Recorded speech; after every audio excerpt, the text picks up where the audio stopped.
Friends, welcome to exam for life. Exam for life में आप सभी लोगों का स्वागत है।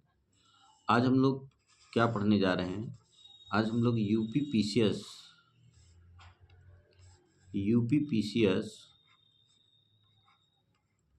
2026 के लिए प्रीलिम्स में जीव विज्ञान पढ़ेंगे। क्या पढ़ेंगे? जीव विज्ञान पढ़ेंगे। तो आज हम लोग जीव विज्ञान बायोलॉजी पढ़ने जा रहे हैं। तो जीव विज्ञान के लिए आज हम लोग पढ़ेंगे। ठीक, अब सुनिए मेरी बात। अब यहाँ जो सबसे पहला टॉपिक है शाखाएं एवं उपशाखाएं। तो सबसे पहले हम लोग क्या पढ़ेंगे? शाखाएं एवं उपशाखाएं। ठीक, आप लोगों को ये पढ़ने को मिलेगा, शाखाएं एवं उपशाखाएं। तो इसमें हम लोग शुरुआत करते हैं। कलर चेंज कर लेते हैं थोड़ा सा। कौन सा कलर ले लें? वाइट तो ही है, चलिए पिंक ले लेते हैं। ठीक, सबसे पहले बात समझते हैं। सर्वप्रथम जीव विज्ञान शब्द का प्रयोग किसने किया? तो अगर हम बात करें तो सबसे पहले जीव विज्ञान शब्द का, तो एक क्वेश्चन ध्यान रखना है यहाँ पे कि जीव विज्ञान शब्द का प्रयोग हम शॉर्टकट में लिखेंगे, आप इतना ही पढ़ना है। का प्रयोग किसने किया? तो सर्वप्रथम किसने किया था? लैमार्क तथा ट्रेविरेनस। ठीक, तो पहला शब्द क्या आया? लैमार्क। फिर दूसरा शब्द क्या आया? ट्रेविरेनस।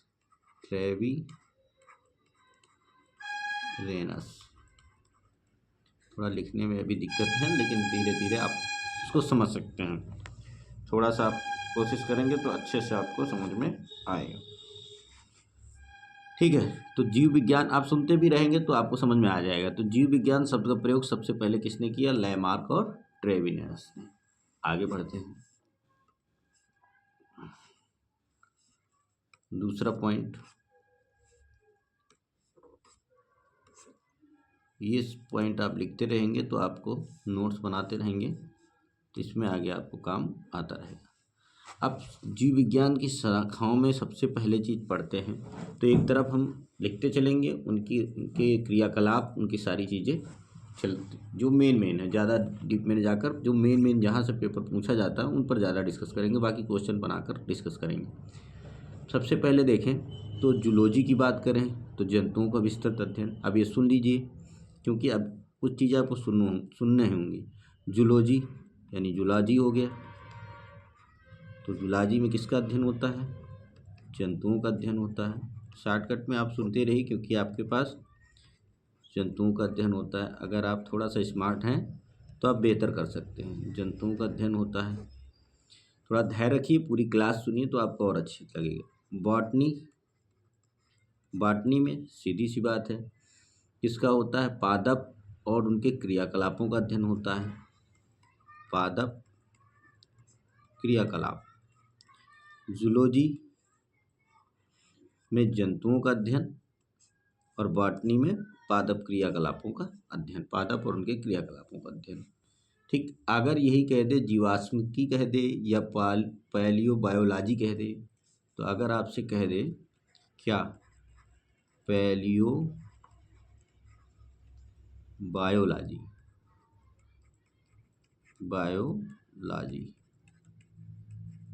बायोलॉजी, तो फिर क्या है? फिर इसमें आपको ध्यान रखना जीवों का अध्ययन, यानी जीवों के जीवाश्मों का अध्ययन। यानी हम कहें कि जीवों के जीवाश्मों का अध्ययन, तो मतलब जीवों में कौन कौन आ जाते हैं? जंतु भी आ जाता है एवं पादप भी आ जाते हैं। और इसी को पूछा जाता है जीवों के जीवाश्मों का अध्ययन। ठीक, समझ गए? अध्ययन क्लियर हो गया। तो जूलॉजी में जंतुओं का अध्ययन हो गया, बॉटनी में पादप क्रियाकलापों का अध्ययन हो गया, ठीक, और पैलियोबायोलॉजी में जीवो जंतु पादप जीवाश्मों का अध्ययन हो गया। आप सुनते रहिएगा। देखिए, नोटबुक में आप पढ़ते ही हैं, सुनते रहेंगे, नोट्स बनाते रहेंगे, सुन सुन कर नोट्स बनाएंगे तो बहुत बेहतर रहेगा। अगला देखते हैं, ये हो गया पैलियो बायोलॉजी। इसी को हम क्या कह सकते हैं, इसी को हम कह सकते हैं जीवाश्मकी। इसी को बोला जाता है जीवाश्मकी, ये जीवाश्मकी। क्लियर, चलिए आगे बढ़ते हैं।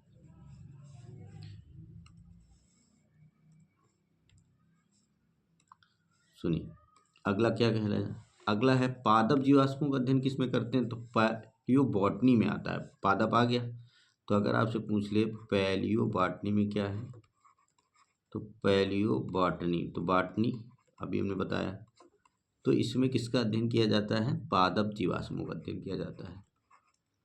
पादप जीवाश्मों का अध्ययन किया जाता है, जीवाश्मों का अध्ययन किया जाता है, अध्ययन किया जाता है। ठीक, पैलियो बॉटनी में हो गया। अब जो सबसे महत्वपूर्ण है, इम्पॉर्टेंट है, वो है इकोलॉजी। इकोलॉजी, इकोलॉजी, सेकेंड, फिर से इसको हम लेते हैं अच्छे से लिख के।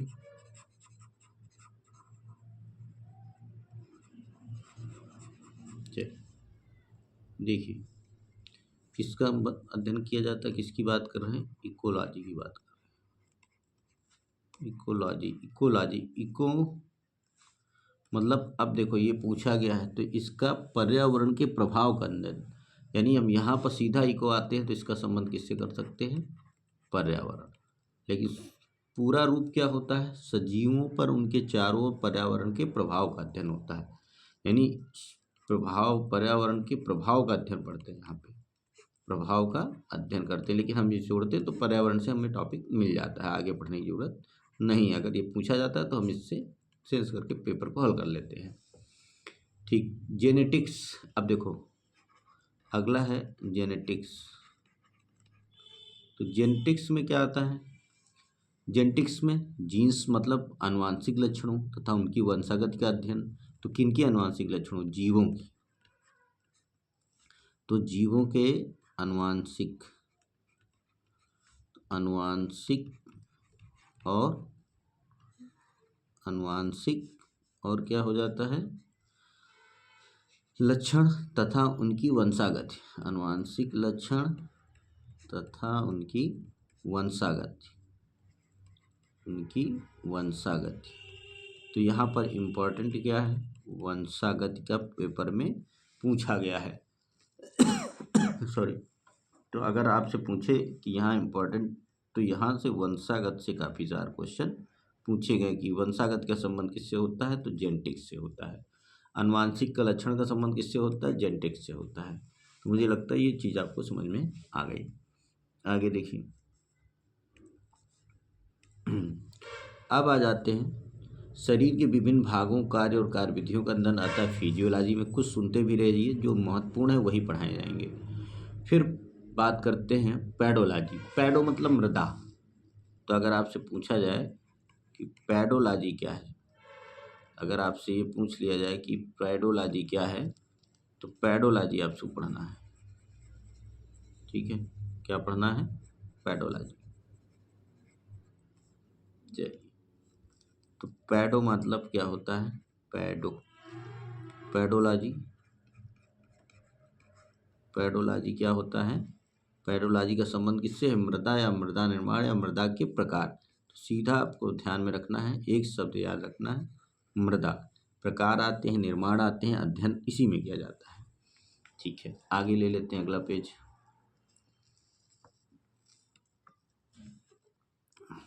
ठीक, आगे देखते हैं। अगला है वृद्धावस्था से। अब एक आता है जेरेंटोलॉजी, एक आता है जेरांटोलॉजी, जेरांटो, जेरेंटोलॉजी।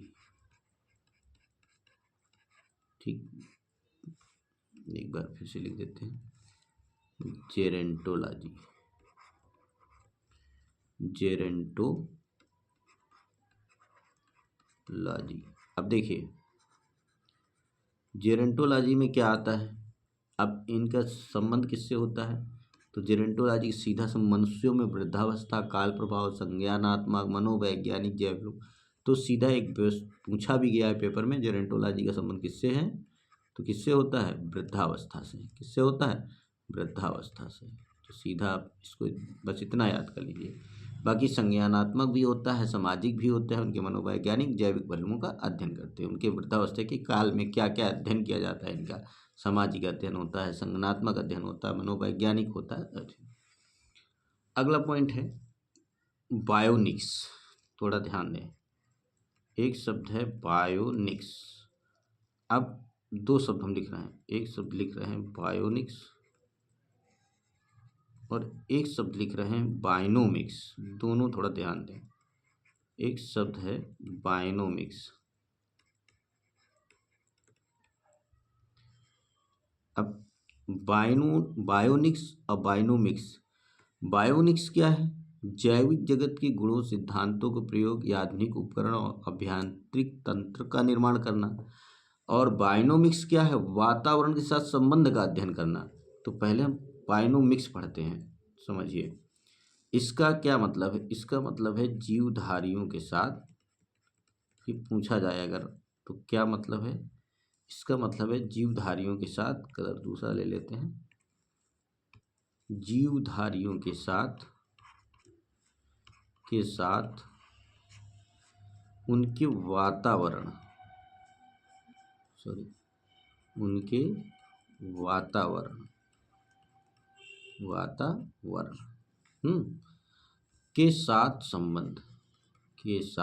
संबंध, पहले आप इसको पढ़िए संबंध। तो पहले एक याद करिए, तो अगर जीवधारियों के साथ उनके एटमॉस्फेयर का पूछता है, वातावरण का पूछता है, संबंध पूछता है, तो हम बायनोमिक्स करेंगे। लेकिन बायनोमिक्स तब करेंगे जब जैविक जगत के गुणों, सिद्धांतों, आधुनिक उपकरण, यहाँ शब्द लिखा हो आधुनिक उपकरण, है ना, और क्या लिखा हो, अभियांत्रिकी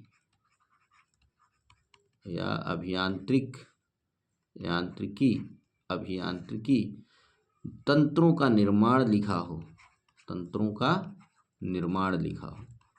तब हम बायोनिक्स करेंगे। और बायोनिक्स वातावरण से, जीवधारियों के वातावरण से संबंधित। तो ये आप समझ लीजिए। तो जेरेंटोलॉजी याद हो गया, जेरेंटो वृद्धावस्था, बायोनिक्स आधुनिक उपकरण, अभियांत्रिक तंत्रों का निर्माण, जीवधारियों के साथ उनके वातावरण के साथ संबंध। मुझे लगता है इतना क्लियर हो गया। ठीक है, आगे बढ़ते हैं। अगला है मायोलॉजी, मनुष्य की पेशियों का अध्ययन। मायोलॉजी में क्या है,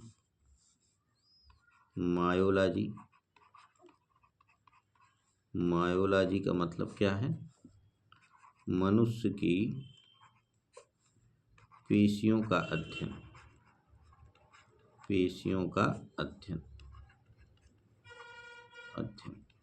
ठीक। मैमोलॉजी, स्तनधारी जंतुओं का अध्ययन, पूछे जाते हैं सब। मैमोलॉजी, स्तनधारी जंतुओं का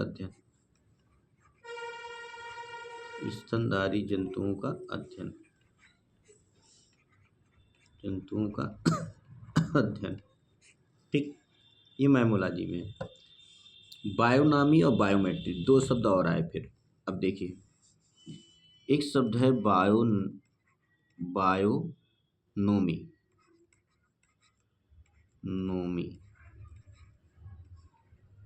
एक शब्द क्या है, बायोनोमी, ठीक है। दूसरा शब्द क्या है, बायोमेट्री।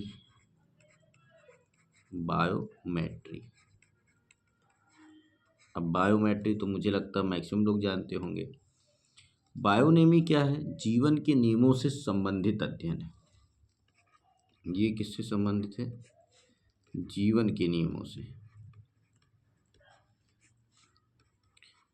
और ये किससे है, बायोमेट्रिक किसे कहते हैं भाई, गणित, सांख्यिकी के तकनीकी जीव विज्ञान का अध्ययन है ना। यानी कि जब कहे ना बायोमेट्री, तो इसका मतलब ये है कि गणित और सांख्यिकी के द्वारा, बायोमेट्रिक गणित एवं सांख्यिकी के द्वारा, सांख्यिकी के द्वारा क्या होता है, तकनीकी द्वारा जीव विज्ञान के अंदर, जीव विज्ञान का अध्ययन, जीव विज्ञान का अध्ययन। ठीक, तो आप समझ रहे होंगे। थोड़ी राइटिंग हो रही क्योंकि अभी नया नया क्लास स्टार्ट किया है, थोड़ा लिखने में दिक्कत, लेकिन हम बेहतर कर लेंगे। ठीक, तो आपको समझ में आ रहा है तो आप पढ़ते रहिए। क्वेश्चन भी कराएंगे, एक दिन एक पेज लेकर पूरा आपको चीज़ें क्लियर कर देंगे। क्वेश्चन लिख के कराएंगे जो क्वेश्चन है, क्योंकि अब यहाँ पर हम PDF ऐसे अभी बना नहीं पा रहे, लिख कर ही कराएंगे। तो मुझे लग रहा है इतना आपको क्लियर हो गया। ठीक, बायोमेट्री हो गया। फ्रेनोलॉजी, अगला देखिए, अगला क्या है, फ्रेनोलॉजी। जरा इसको समझिए। फ्रेनोलॉजी मस्तिष्क के विभिन्न भागों का अध्ययन है। फ्रेनोलॉजी में मस्तिष्क के विभिन्न, तो फ्रेनो भी पूछा जाता है, पूछा गया है, तो फ्रेनोलॉजी, फ्रेनोलॉजी में किसका अध्ययन होता है, मस्तिष्क शब्द मिल जाए तो सीधा संबंध किससे होता है, इसका मस्तिष्क से होता है। मस्तिष्क के विभिन्न भागों का अध्ययन, विभिन्न भागों का अध्ययन, भागों का अध्ययन, ये होता है। क्लियर? ठीक, आगे चलते हैं। तो ये हो गया तुम्हारा फ्रेनोलॉजी। ठीक, आगे बढ़ते हैं।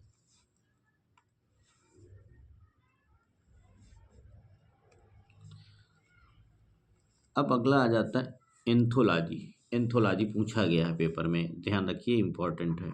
मस्तिष्क वाला भी पूछा गया है, एंथोलॉजी। ठीक है, क्या है, एंथोलॉजी। एंथोलॉजी किससे संबंधित है, तो एंथोलॉजी संबंधित है फूलों के अध्ययन से, फूलों का अध्ययन, फूलों के अध्ययन से।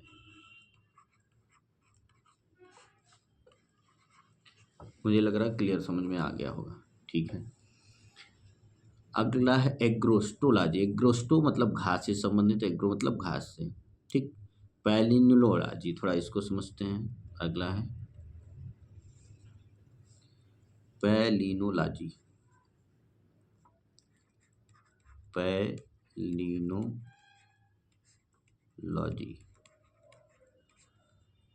इसका संबंध किससे है, विभिन्न प्रकार के परागकणों से, विभिन्न प्रकार के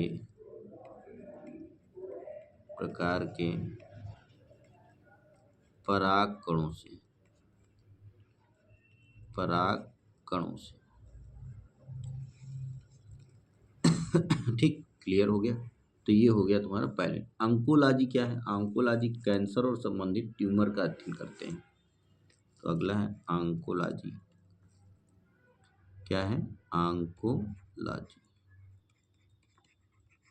तो ऑन्कोलॉजी का संबंध किससे है, कैंसर व संबंधित ट्यूमर, कैंसर व संबंधित ट्यूमर से, ट्यूमर से। ठीक, ट्यूमर का अध्ययन होता है इसमें,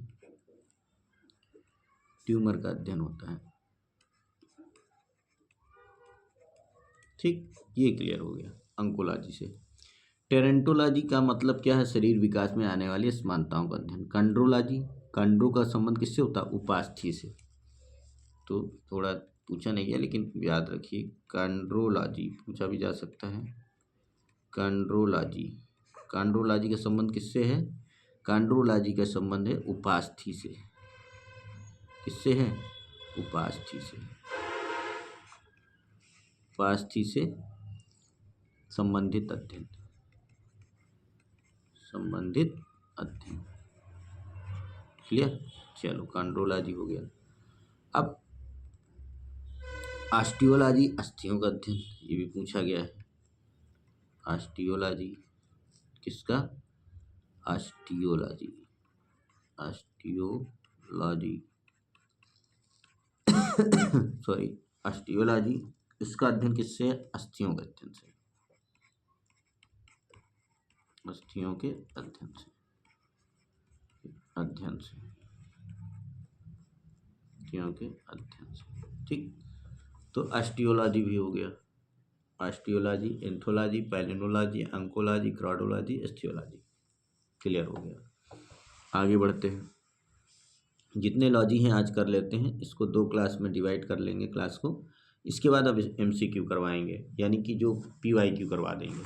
ठीक है, चलिए आगे बढ़ते हैं। फिर उसके बाद सेरोलॉजी, सेरोलॉजी रुधिर सीरम का वैज्ञानिक अध्ययन है। तो अगर आपसे पूछा जाए कि सेरोलॉजी का संबंध किससे है, तो सेरोलॉजी का संबंध है रुधिर सीरम, रुधिर सीरम, रुधिर सीरम का वैज्ञानिक अध्ययन, वैज्ञानिक अध्ययन पूछा जा सकता है। ठीक, अगर रुधिर का अध्ययन पूछता तब किसमें टिक करोगे? तब होता है हीमेटोलॉजी, हीमेटोलॉजी, हीमेटोलॉजी किसका है? रुधिर का अध्ययन, रुधिर सीरम नहीं, रुधिर का अध्ययन, सॉरी रुधिर का अध्ययन।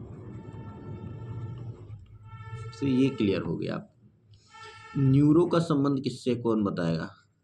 तो न्यूरोलॉजी, तो न्यूरोलॉजी का संबंध कमेंट करके बताइएगा क्या होगा। वैसे बता देते हैं किससे संबंधित होगा, बताइए, तंत्रिका तंत्र से, तंत्रिका तंत्र से संबंधित होगा। ठीक, लिथोट्रिप्सी क्या है? चलिए आगे बताइए, लिथोट्रिप्सी क्या है?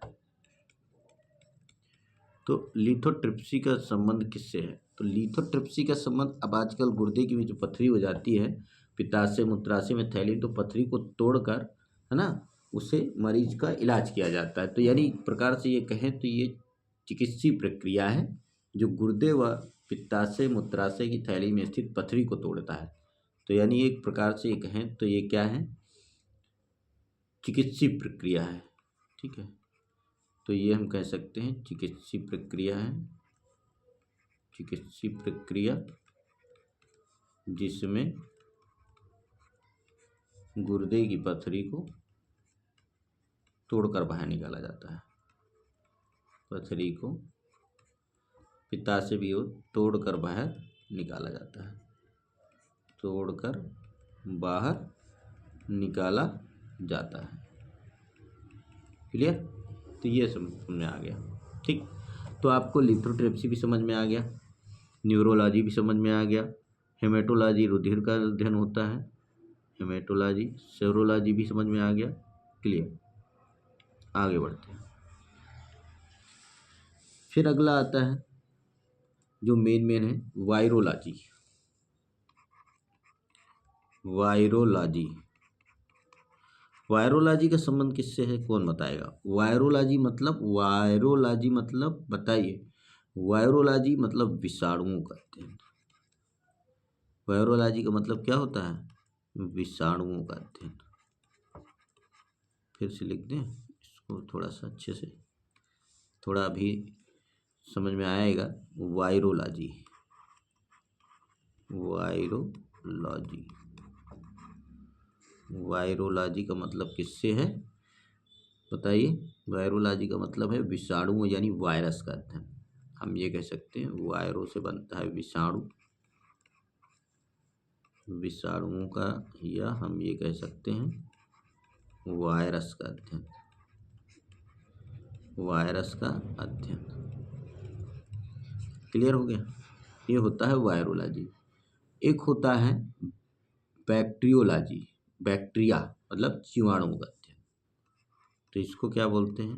इसको बोलते हैं बैक्टीरियोलॉजी,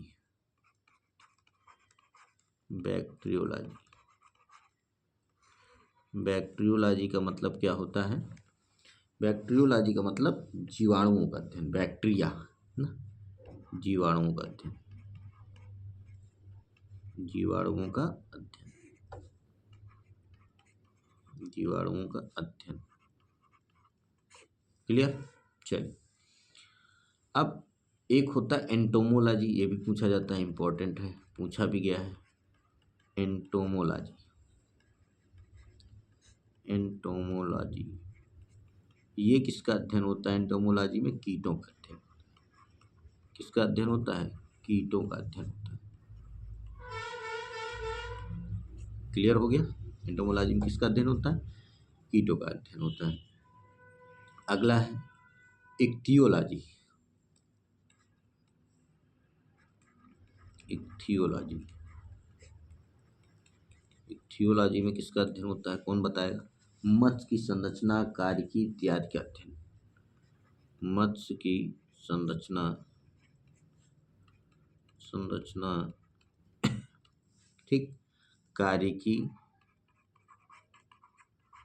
कार्यकी इत्यादि का अध्ययन, इत्यादि का अध्ययन, ये होता है। समझ में आ गया? अब हम लोग सर्पों का अध्ययन, तो सर्पेटोलॉजी, किसका अध्ययन करते हैं? सर्पेटोलॉजी। सर्पेटोलॉजी में किसका अध्ययन होता है? सर्पेटोलॉजी में होता है सर्पों का अध्ययन। किसका अध्ययन होता है? सर्पों का अध्ययन। ठीक, बाकी अब जो बचता है वो हम नेक्स्ट क्लास में करेंगे, और उसके साथ हम लोग MCQ और सबसे पहले PYQ करेंगे। ठीक, इतना काफ़ी है, इतना पढ़ लीजिए और PYQ पढ़ लीजिए।